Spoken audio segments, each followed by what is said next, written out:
برو بورشی که دیده می آید از کوتل لوم و از کنار دریای سنگ ماشه می آید با گرد سفر بر شانه هایش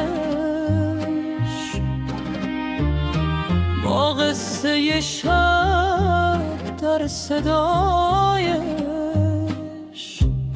میگذرد از دشت خاموش، چشمش پر از آتش، لبش خموش.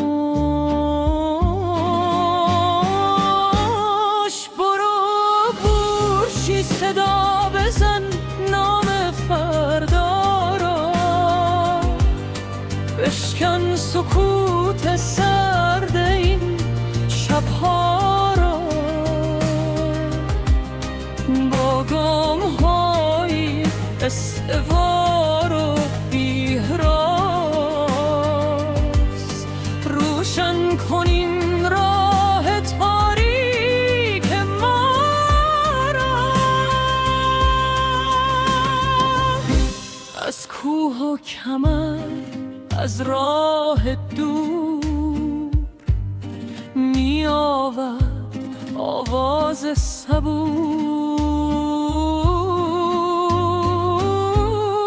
دل در تب یک رویای ناب، پا در مسیر روشن خواب.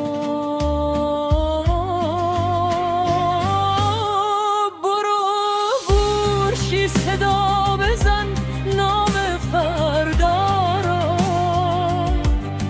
بشکن سکوت سرد این شبها را با گام های استوار و بی‌هراس. روشن کنی راه تاریک ما را،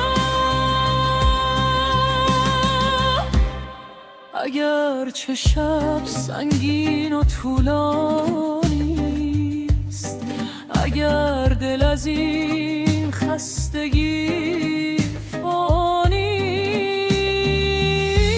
است، یک شعله هنوز در دل ماست، یک راه روشن پیش چشمان ماست.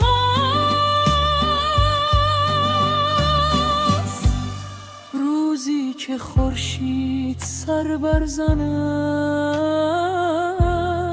از پشت این ابرهای بلند، نام تو در بادها میپیچد، آزادی از راه میرسد. برو بورشی صدا بزن نام فردا را، بشکن سکوت سرد این شبها را با گام های استوار و بی‌هراس.